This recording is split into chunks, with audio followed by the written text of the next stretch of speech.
Today. So again, welcome everyone. Kevin Gogish here from ATG.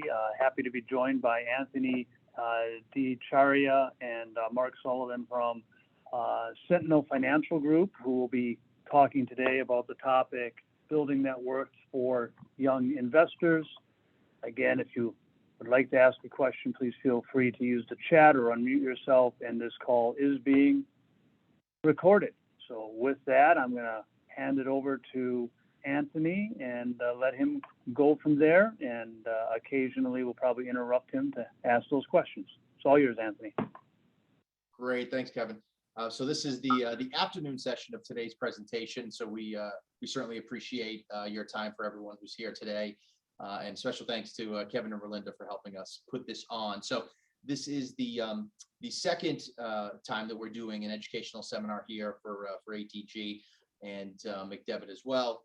And looking forward to doing these on a quarterly basis moving forward. We'll have different topics every time around. So today's presentation is going to be building net worth for young investors. So for those of you that I haven't had the chance to speak with or work with, my name is Anthony DiCaria, and myself, along with Mark Sullivan to my left, we're the advisors on the ATG 401k plan. So let's get right into the presentation here.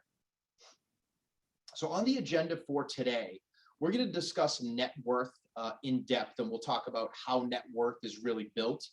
And this is obviously a presentation built for the younger investor profile, but there are a lot of topics that we will discuss today that an individual of any age can take advantage of. So while it's focused on the younger individual, obviously we'll talk about some high-level strategies as well. So we'll discuss what are some things that you can do today to get your process started to build your net worth, and then we'll go through some real-world case studies and give you some numbers behind it. So understanding is that building net worth is a long-term process. It's not something that's done overnight. It is not a sprint. It is a marathon. So slow and steady wins the race. No matter when you start to plan for yourself, there's no better day than today. So just understanding that it does take time and it is a process. So the net worth conundrum. Overall, an average American over the course of their life, they earn a good amount of money, right? If you have a strong salary and you're working for 20, 30, 40, 50 plus years, you're going to earn a lot of money. But the problem is those daily management of the finances. Also, if you're getting paid, let's say on a weekly, bi-weekly, or monthly basis, sometimes it can be difficult to figure out, well, how do I structure my finances to make sure that I'm saving, paying my bills, and maybe have a little bit extra for, the things that you want to do from a lifestyle standpoint. So one of the big culprits is, especially for younger individuals, is debt. So student loans, that's one of the things that I hear most often is, when somebody finishes, trade school or college, sometimes more often than not, they're coming out with a significant amount of student debt. Also, maybe opened up a credit card as well, and with the high interest rates, that can also add to it. Any sort of car loans that you may have, and also buying assets or buying things that maybe don't last. So when it comes time to build your net worth, really one of the most important things is how to manage your debt, because before you can really start to save for yourself, obviously you need to start paying off your debt, or at least have a plan as to how to appropriately pay off the debt.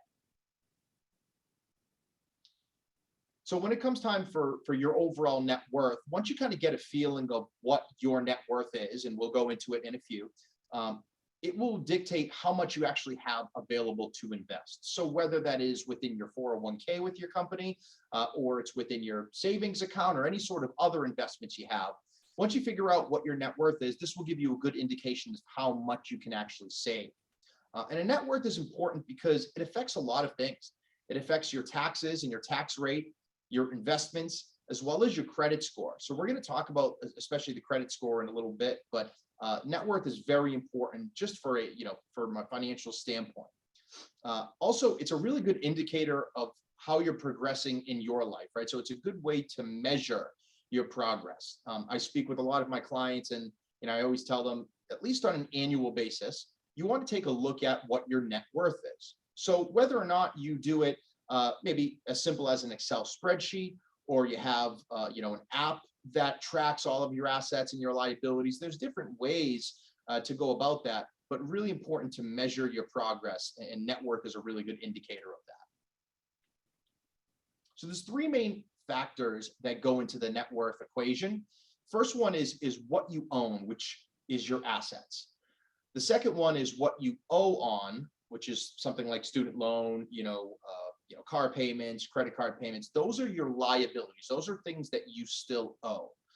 And third is really what you make in terms of an income. So not just your salary or your income, but if you receive dividends, if you're getting rental income from properties, if you're having capital gains payments from either stocks or from the sale of real estate. These are all the factors that go into the equation of the net of finding out what your net worth is. So the first two here, assets and liabilities. So assets, these are things that you own or things that pay you. So for example, your retirement plans, savings, any sort of other investments that you have, if you own real estate. And then second are your liabilities. This is something that you owe or something that you pay for. So again, credit card debt, student loans, things like that. And the way that net worth is looked at is if you take all of your assets and you subtract out your liabilities, that is what your overall net worth will be, as you can see here on this slide. So I mentioned some of the assets, but again, even liquid cash that you have on the sidelines, paid off vehicles, boats, things like that. I will add that vehicles, boats, those are more depreciating assets, but if they are paid off and you don't owe anything on it, you can certainly put that on the side of the assets, because at the end of the day, you could sell it, somebody's willing to pay you for it. So at the end of the day, it is an asset. Also, the value of your home, employer-sponsored plans, very important if it's a 401k, even existing 401ks or 403bs that maybe you have from a former employer, those are certainly assets as well.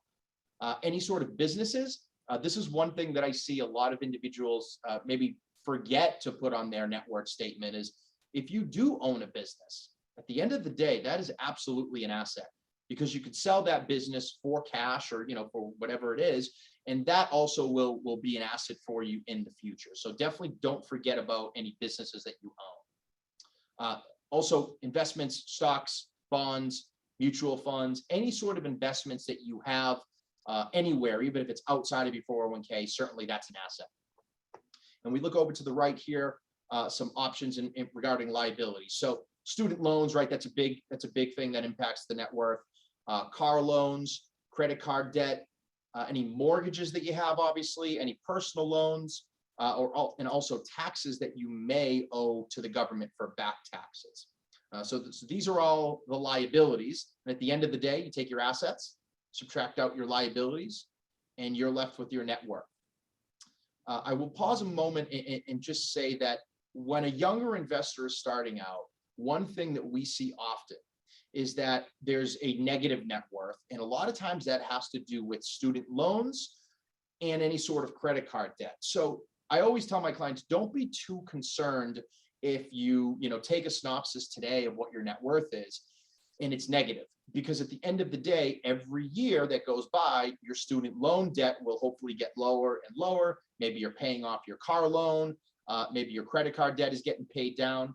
So the overall goal is progress, right? Even if you're starting at a negative and you're in the red, at the end of the day, you're going to start to accumulate assets over time. Your 401k is going to grow and your debt is going to be paid off. So even when you get into the green, that's still a really good indication that you are growing, you're progressing, and those are all positive things. How to build up your net worth. So very important to set specific goals, such as spending less than you earn. And again, this goes back to the budgeting. So it's really important to, take a look at your situation, your lifestyle, figure out what you're paying for all of your, month-to-month expenses, and maybe average those out, between, maybe 3 to 4 months. And you kind of get a good sense of actually what your, what your budget is. And also that will, lead you to understand if you're in the green at the end of every month or in the red. So when you take your income after taxes and you figure out what your expenses are, this is something that you can kind of, track on a monthly basis. Other goals are like paying down high interest debt. I will always tell my clients, this is something really important. If you have multiple areas where you're paying down debt, so if you have credit cards, student loans, car payments, things like that, it's really a good idea to pay down the higher interest rate debts first, because you can really get, if you're just paying the minimums on your credit card or student loans, that interest is just going to continue to increase and increase. And it seems like you're paying monthly payments, but you're not getting anywhere. So we always recommend to clients to pay down the higher interest first. Additionally, if you have credit cards, maybe that are 20, 25% interest rates, try to see if you can either work with the credit card company, or maybe you can transfer the balance to a credit card with maybe a zero interest introductory offer. Maybe they'll give you 3, 6 months, even a year of zero interest. If you're able to transfer that debt and start, paying down that principal, that's going to really give you, a benefit there, because you're not going to be paying as much in interest. So really important to focus in on that. And then obviously invest systematically. This is something, if you have a 401k, this is something that you're already doing. So even outside of your 401k, ways to invest systematically. It's always good to put a lump sum of money to work as well. But just even if it's $100 a month, $200 a month, something that you're comfortable with, having the ability to do systematic investments will really go a long way, because you'll take advantage of things like dollar cost averaging, which is essentially when you just invest the same amount over a period of time, and you basically take advantage of where the market is. So we talked about building up your net worth. Ways to do this: spend less than you earn. Very simple, but we spoke about it a minute ago. Write down your expenses, right? Figure out what you're paying for your mortgage or your rent, all of your energy bills, for example, cable, all the things that you're paying on a month-to-month basis, and look carefully at your spending routines, because there may be some months that all of a sudden there's a big spike in your expenses. And if you take a look at it, sometimes you'd be surprised at what it is, right? Is there a certain time of year where you're spending more money on X, right? So that's really important to take a look at a couple of different months just to see where the spending habits go. Making cutbacks for things that maybe aren't needed. Maybe premium cable. I know a lot of people, including myself, have kind of stopped with the traditional cable. It seems like that just gets more and more expensive every month. Maybe cutting back on dining out regularly, maybe making meals at home, maybe not getting coffee every day and making it at home. Things like that, little cutbacks will really add up and make a difference. At home energy improvements, something as simple as, maybe it's insulation, or it's replacing your light bulbs with high efficiency LED bulbs. Everything there will take advantage and help you out long term, when you're looking to save a little bit more and reduce your expenses or your cost. And again, a little title there: make sure you're paying down the high interest debt first. So I want to talk a minute about the balanced money formula, which dictates, a variety of success when it comes to your ability to save and make sure you increase your net worth. So when you take a look at your after-tax dollars, so when you get your paycheck at the end of every week or bi-weekly or monthly, and you've already paid taxes, a good estimate is that 50% of your check, what's left over after taxes, will go to your needs. So these are things like paying your mortgage or your rent, food, shelter, clothing, things like that, that are pretty much fixed expenses every month. Maybe energy bills might go up or down depending on the month or the season. But certainly if you could look at your after-tax income and understand that about 50% of that should go to your needs. The next area is your wants, right? So these are things that you want to do on your own. So vacations, if you want to eat out regularly, if you want to do something for your family, things that are your wants that aren't necessarily fixed expenses. I would say up to, not just 30%, but up to 30% of your income should be spent in this area, because the less that you spend on those, the more that you can save for yourself. So we always recommend to our clients, if you could start by saving 20% of your after-tax income, that's a really good starting point. If you have to start with 10% or 15%, that's always a good starting point as well. But I think the goal is to get to 20%. maybe even 25 or 30%, obviously depending on your situation. And how do we build up that figure? So one thing that I always speak to my younger clients about is that you have something on your side that a lot of other individuals don't, and that's time. The more time that you have to invest, whether it's in your 401k or just in the market as a whole, that's going to help you out tremendously. A quote I always talk about is financial success is driven by time in the market, not timing the market. We never really know what tomorrow brings, right? We can have a really great year or a really tough year, but at the end of the day, if you have time on your side, you're certainly going to be able to help yourself over the long run. And timing dictates the majority of success when it comes to investing and just your overall financial goals. We spoke about it earlier, but saving at least 10 to 20% of what you earn is really a good strategy. So again, if you make $1, 10 to 20 cents of that should be put aside in your savings. This can include obviously 401k contributions, but also any sort of outside savings that you do as well. We always speak to younger clients as well about how to pay yourself first. So when you have the ability to have a 401k at work, which for example at ATG and McDevitt, you have a very generous plan, you always want to make sure that you have the ability to pay yourself first. So take a portion of that paycheck, have it invested in the 401k, right? And at the end of that week or that month, even if you're having a difficult time, maybe paying bills, or maybe you're left with, very little money at the end of the month, you can feel good about the fact that you've already saved for yourself, right? That you've already put money aside for your future. And we're going to go into some scenarios in a few, which tell you exactly how much you can actually, help yourself the earlier that you invest. So timing, starting early, these are all important tools.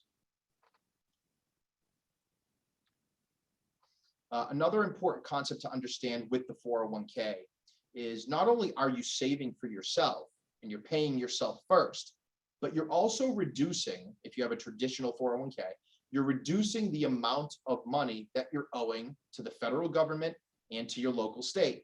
So $1 that is put into your 401k, you get a tax break on that. So that's really important, is not only are you helping to save for yourself and for your future, but you're also reducing the amount of taxes. That is an incentive to save into your 401k plan, and it can really go a long way. I'm going to take a minute here to discuss traditional IRAs versus Roth IRAs, because this is a question that I get a lot, and there's some minor differences, but they do kind of work very well together. So starting with the traditional IRA, any deposits or contributions to a traditional IRA, those are tax deductible.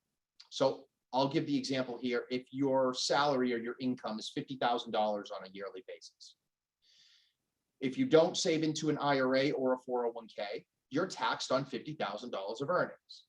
However, if you put in $5,000, for example, into a traditional IRA or into your 401k, the government is only going to tax you on $45,000 of income.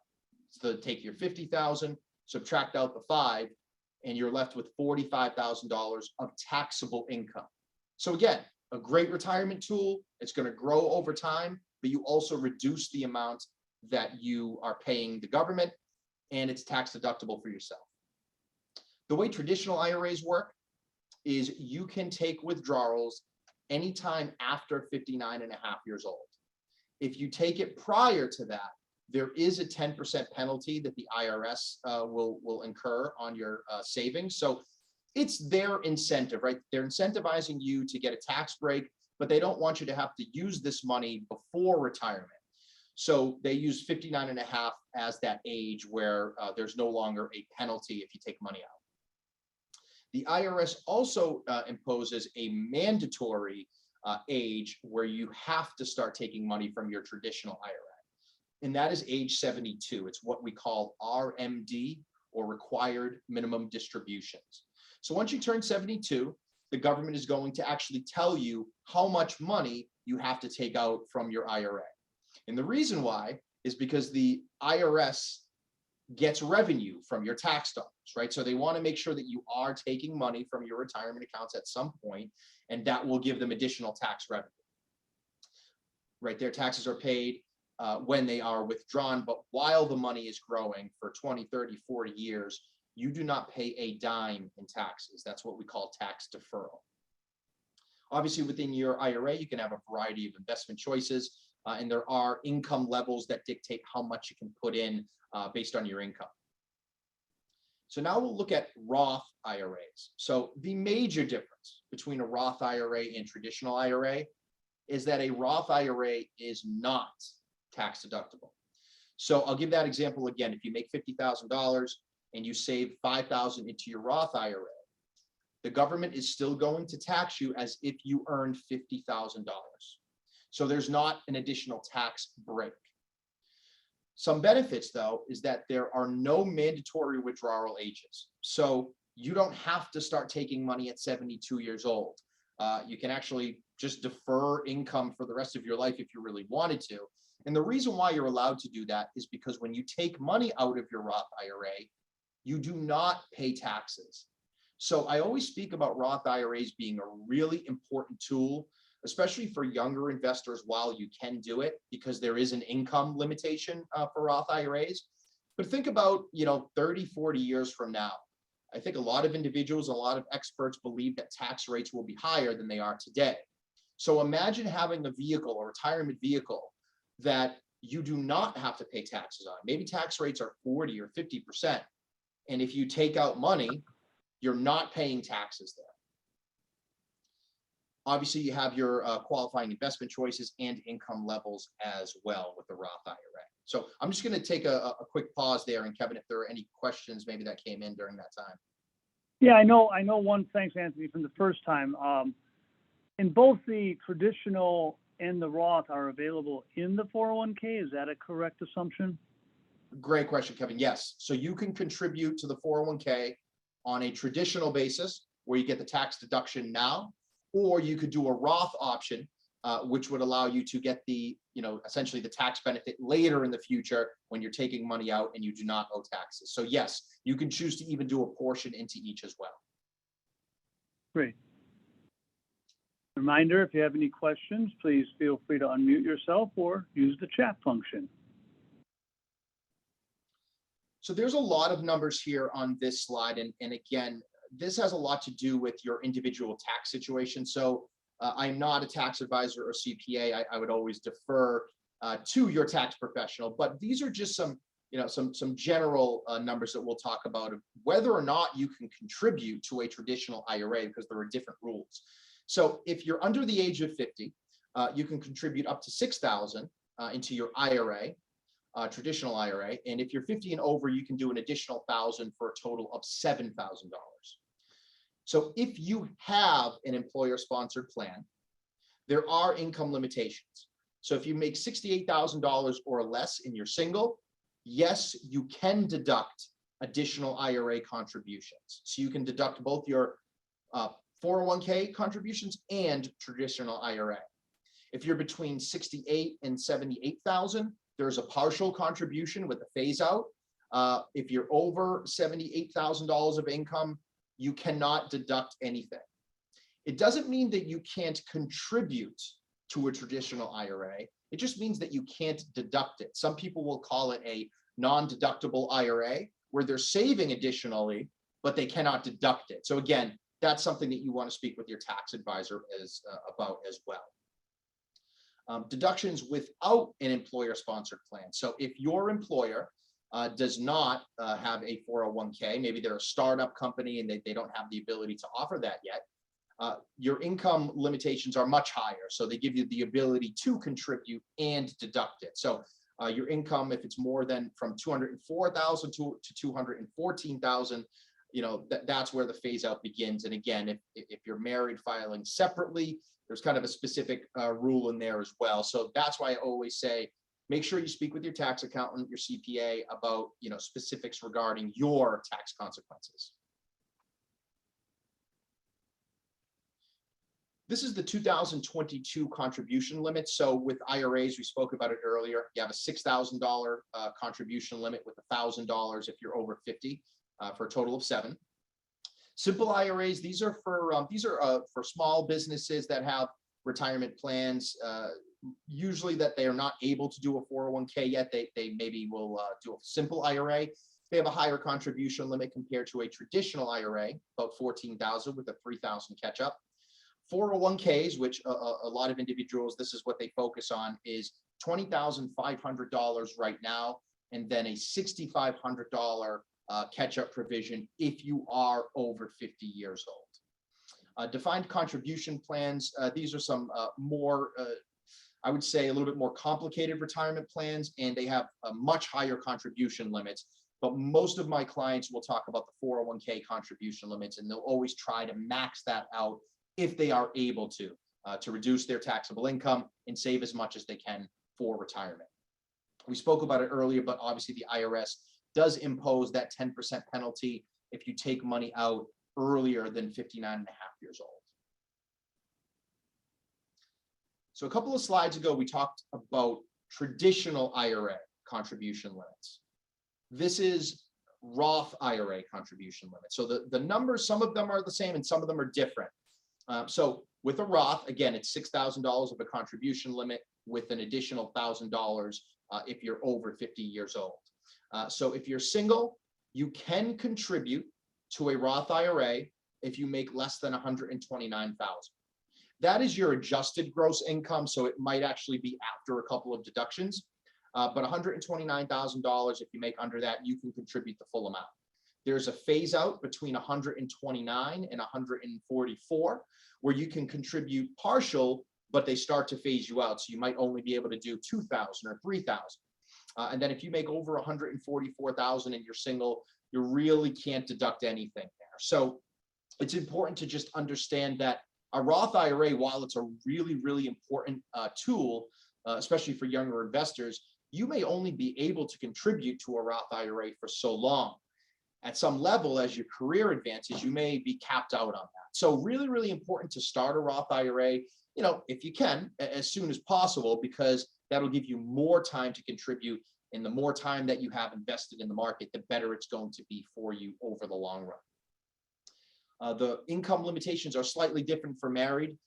They have higher limitations, 204,000. Then there's the phase out between 204 and 214. And then if you make more than 214 there, you cannot contribute to a Roth IRA. So again, Roth IRA, really important tool. Not everybody can do it, but if you have the ability to, it is going to be a huge portion of your retirement savings. And again, not paying any taxes when you take that money out can go a long way in retirement. There are some other unique Roth benefits. One thing is that there are no required minimum distributions. So again, because the IRS does not receive any tax revenue, they do not dictate that you need to take RMDs. So you could theoretically keep your Roth IRA for as long as you want, and then pass on that asset to your heirs and have it be a tax-free asset. So obviously it's designed for retirement, you're saving for yourself, but just understanding that you don't have to take income out if you don't want to. You're also able to save even after 70 and a half years old. And there's a third area of a Roth that we don't have listed here, but I think is incredibly important, is your Roth you are able to use up to $10,000 of your Roth IRA for a first-time home purchase. So this is a presentation about, younger investors, right? Everyone probably wants to try to buy that first home at some level. Maybe have some money set aside in savings, maybe have your 401k, but obviously you don't want to touch that. A way to get money out of your retirement accounts is the ability to tap your Roth IRA before you're 59 and a half. And the reason they allow you to do that is because you're paying with after-tax dollars, and it's basically your principal. You don't have to dictate, required minimum distributions or anything like that. So they are allowing you to take money out earlier than 59 and a half. So again, first-time home purchases for younger investors, really important when it comes to the Roth IRA and some of those other benefits. So now we can get into a couple of case studies here. This is a 401k case study This individual, Joe, at the age of 43, it's not necessarily important in the numbers here, but let's just say Joe is a 43-year-old employee, and these are different ages that maybe Joe started to save, right? So in this example, we have an $8,400 contribution. That's an annual contribution. Let's say that's about $700 a month, and at a 6% return, right? So I think that that's a pretty moderate assumption of a long-term growth rate that you can receive in your 401k or in the market. I would say it's maybe even a little bit conservative over the long term. But if Joe were to start at 25 years old, contributing $8,400 a year at 6% return, his balance at age 65, 40 years later, would be $1.3 million. At 30, if he just waited 5 years, he'd be close to that, just under $1 million. But look at the difference if Joe were to start 10 years later, right? So if he started at age 35 versus 25, at age 65, he would have more than half of the assets than he would have if he started at 25. So that goes back to the time value of money, the tax deferral, compound interest. The more time that you have in the market, the better it will be over the long term. And then there's some other various ages. Maybe, he waited until 45, right? He was 43 years old. He didn't have any money set aside, and he started to do it at age 45. He, was saving a good amount every year, and he has about $309,000 there. That is a significant reduction if he, compared to if he even started 10 years earlier at age 35. So again, just goes back to how important it is to invest systematically, have a long-term approach, and keep your money invested over the long run. Anthony, and I know you talked about the 6% return as maybe being not super aggressive, and I would agree, especially in the 401k, if you think about here at ATG, where the company's contributing a 4% match. So Right. If you were contributing $8,400, that 6% return, 4% of that might be immediately just from the company match. So, these numbers become even more dramatic when you start to add that company match portion into it. Right. That's a great point, Kevin. So again, 6% return over the long run is conservative, plus your 4% match, that gets you to 10%. Then you're not even realizing that the S&P 500, the US stock market, averages about 10% on an annual basis. It doesn't mean that it does 10% every year. It could be up 30% one year and down 20% the next. But the long-term average rate of return of the S&P is about 10%. So if you incorporate the match and you incorporate a higher growth rate, it's very easy to get that, that 25-year-old up to about, close to $2 million at age 65 if they were to contribute, early on. So great point, Kevin.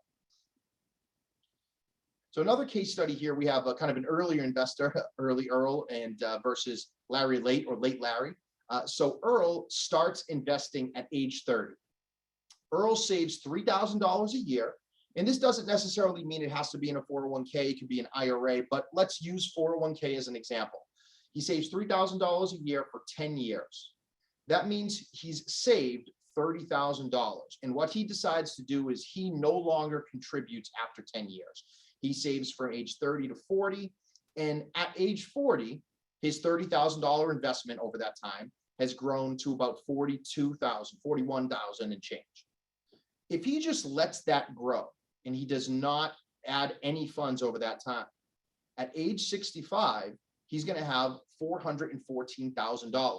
Remember, he only saved $30,000, but because he had it in the market for a long period of time, all of that compound interest at a 7% annual return gave him $414,000. Now let's take a look at Larry. Larry decides to start investing or start saving a little bit later. He starts at age 40. But because he starts a little bit later, he decides he needs to save for a longer period of time. So he saves $3,000 a year up until age 65. So he's now saving for 25 years. And over that period of time, he saved $75,000. So at age 65, he has just under $190,000. So not only did he save more money out of his own pocket compared to Earl, who started at age 30, but he also saved, over a longer period of time, and he has less money. So this is a really important example. Just to reiterate, the earlier that you can start saving for yourself, again, the first place you should save is your 401k, because you have that very, very generous match from your employer. Save into your 401k the earliest as you can. It's going to make a huge difference in the long run. It is absolutely going to pay off with the compound interest and the time that is invested in the market. Quick little slide here about, kind of the secrets of millionaires. Number one is they save, right? So we talked about saving in so many different areas.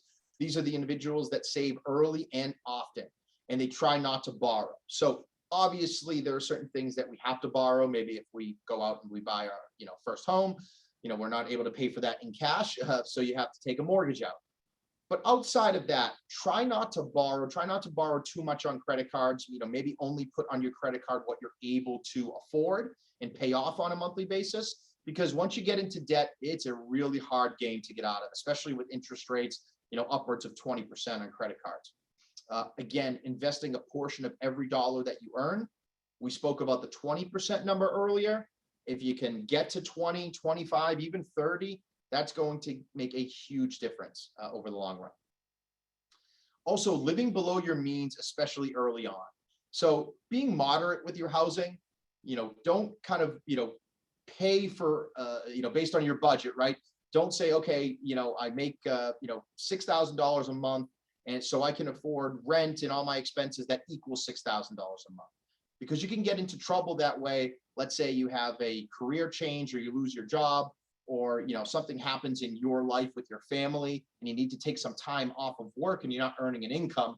Now you may not be able to pay for your rent, or you may not be able to pay off your debt. So be moderate there. Don't be over lavish when it comes time to buying a home or renting. I'll also add this is when you go to get a mortgage, the mortgage company is always going to tell you what you can afford. They're going to tell you a very, very high number. They'll say, based on your income, you can afford a home that's, let's say, $600,000. So a lot of us might think, okay, great, I'll buy a $600,000 home. That's what I can afford, and I'll be in good shape. But the reality is that maybe you should look for a $500,000 or $400,000 home to give yourself a little bit of cushion there, right? So if things happen, you're not tied into your mortgage, and mortgage companies at the end of the day, they'll give you the loan, but if you default, they're the ones that take the asset. So just very important to be conservative when it comes to that, because keeping up with the Joneses, might not get you anywhere. You might look at the neighbor that drives a really nice car, has a boat, seems like they're doing really well.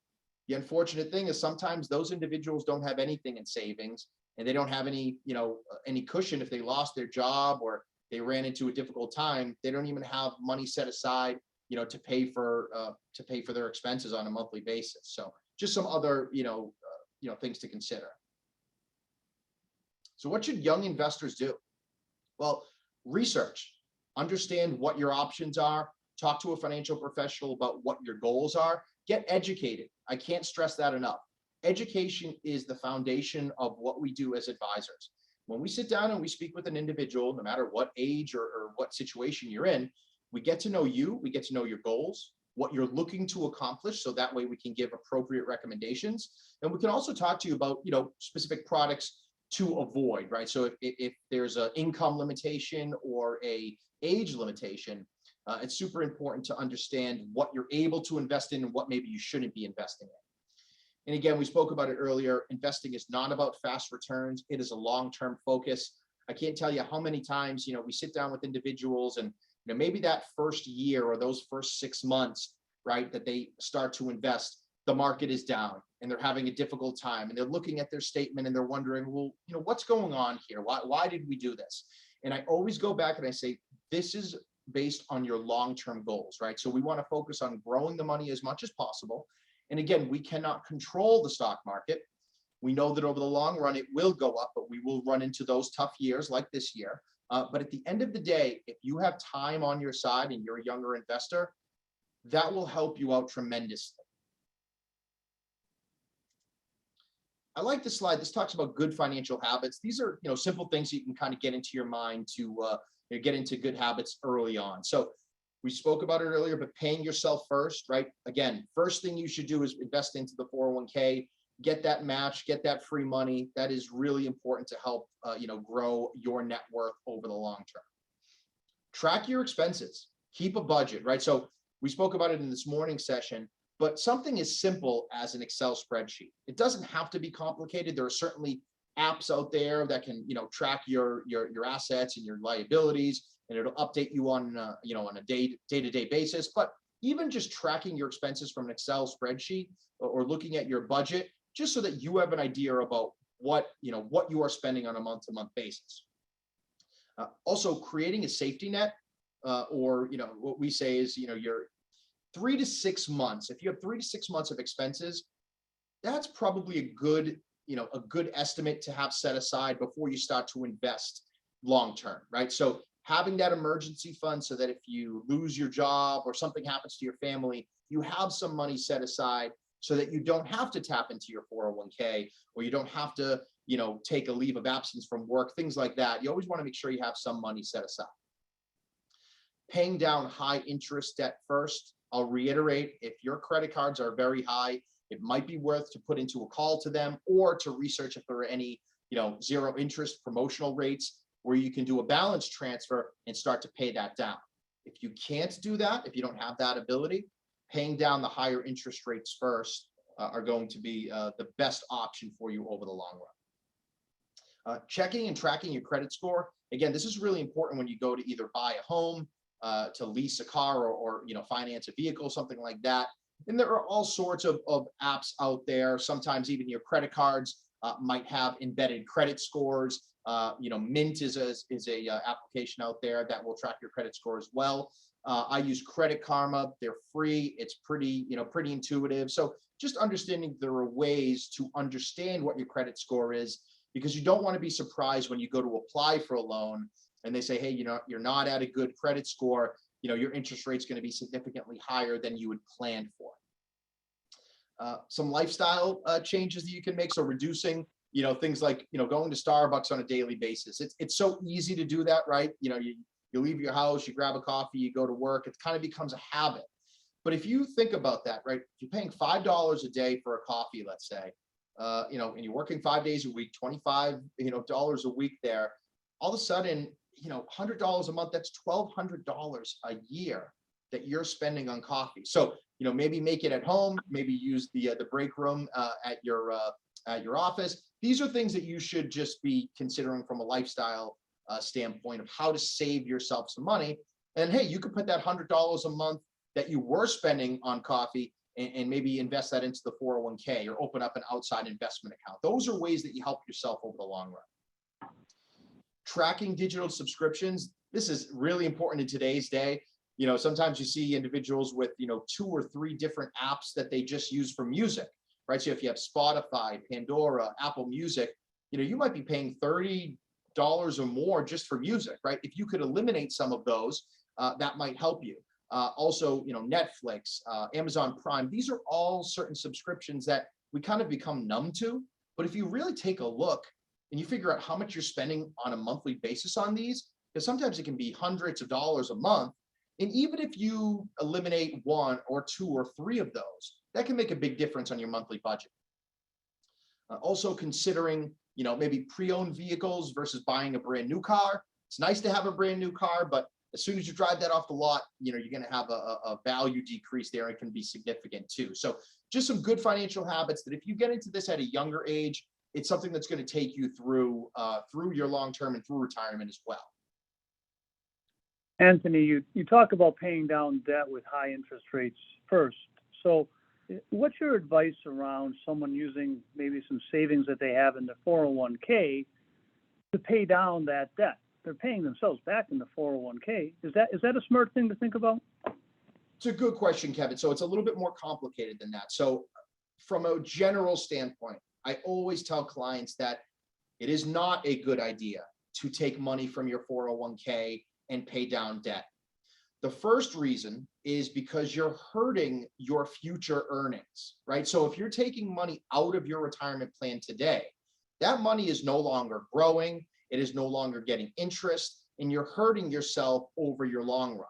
Additionally, from a tax standpoint, when you save into a 401k, you're getting a tax deduction. We spoke about that. But when you're paying back a loan on a 401k, you're paying it back with after-tax dollars. So you're no longer getting that tax deduction, right? So it's really important to try to exert every other avenue before you even think about tapping your 401k. If you have savings set aside, if you have money that you can access, that you can borrow at a lower interest rate, I would really look at a 401k loan as your last ditch effort, because it's going to hurt you from a standpoint of paying it back. And if you're not able to pay it back, then you're going to owe some interest there. It would be a difficult situation for you to keep up with. Great question. Thank you. Absolutely. There's also some other areas where you can loan out from as well. So part of what we do for clients, part of their overall financial plan, is incorporating permanent life insurance policies. It's a more complicated plan, and there are all sorts of different vehicles that you can use. But if you have a permanent life insurance policy, the way that it works is you can actually borrow from the cash value of your life insurance policy. So rather than going to your 401k or going to the bank, you're actually borrowing it at pretty much a net zero loan. It'll be between 0 to 1% in terms of your interest rate. So if you have, and you've incorporated a permanent life insurance policy, maybe over the last 10 years, and you've saved some significant cash value there, you can always look to borrow from your life insurance, because at the end of the day, you still have the protection of the insurance, but you can borrow against the cash value and not have to pay a high interest rate. It's going to be basically a net zero loan when you pay it back. So I know that is another part of financial planning. And again, that's something that we do here at Centinel, and we're happy to discuss that with clients if that's an additional area where you'd like to save into. Other investment considerations: whenever we sit down with the client, we're talking to them about their goals and their objectives, what your time frame is, right? So if you have long-term goals, obviously retirement driven, maybe our investments are focused on one area. But if you also have short-term goals and you say, hey, I want my son or daughter to go to college in 10 years, well, okay, we have to also manage it for that time frame. So having a time frame associated with your objectives is very important. The risk reward potential. So obviously the younger the individual, the higher the risk that they can take on, because the time in the market will help them over the long term. Tax implications, right? So if you are at a high tax bracket, or if you're a high income earner versus a low tax bracket, there are different types of investments that we can minimize your taxes. Stocks, bonds, mutual funds, ETFs, annuities. These are all different types of investment options depending on your situation, your goals, and what you're looking to accomplish. Just another side note, we did speak about insurance a couple of minutes ago, but protecting the ability to contribute to your net worth is something that I think is very overlooked, and just as important as saving into a 401k. That's life insurance. We spoke about that regarding cash value, but also disability protection. So whether or not you have it from your employer, which is a great benefit, or if you have to get it on your own outside, having disability protection is really important. Because if you don't have the ability to earn income, all of your savings and all of your goals, that kind of goes out the window. You're pretty much just having to rely on paying your fixed expenses, your rent, your food, your clothing, things like that. And you don't have the ability to save or contribute and grow your net worth over the long period of time. So again, having the proper insurance, that is something that we speak to our clients about as well. And we can talk to you and have a separate conversation on the different types of insurances that are available based on your goals and objectives. Again, what financial professionals and financial advisors can help you do is clarify your savings goals, establish a financial plan for yourself, help you pick your investments based on your goals.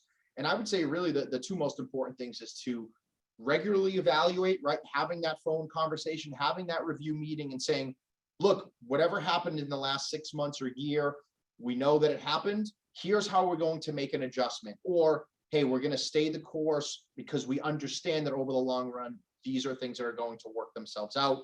Just remaining disciplined. And I think just having somebody to speak to, having a resource, somebody that you can call, somebody that you can trust and have a conversation with. Hey, this is what's going on in my life. Or, this is something that came up with my family. How do I deal with this? This is a problem that we're going through. These are the important conversations that we have with our clients. And again, it's not just a set it and forget it plan. Once you have a plan in place, there are things that are going to change and we need to adjust those plans accordingly. So obviously having a financial professional is very important when it comes down to building that relationship and making sure that you're accomplishing all of your goals. So with that being said, we certainly appreciate your time today. We are available for individual consultations. Again, this is a free service. We do not charge for our time as an ATG and McDevitt employee. You are able to reach out to us on an individual basis to discuss your finances, whether it's your 401k or whether you have questions on establishing any other investment options. So again, free resource. Take advantage of it. Use us as your advocates. And again, we are more than happy to have a conversation. Anthony, thanks today. I've got one other question, and you touched on this a little bit earlier when you talked. I think it was 50% of your after-tax income to cover your needs. And I think you talked about that as sort of food and shelter and some other things. Is there a specific guidance around how much of your income should be allocated to shelter, either rent or a mortgage? Yeah, it's not specific where it's rent or mortgage. It's more of you're looking at your fixed expenses, Kevin. So thinking about the things on a month-to-month basis that you have to pay, right? So we may not have to go on vacation this month. We would like to, but that becomes a need. Whereas your rent or your mortgage, that's something that you have to pay every month, right?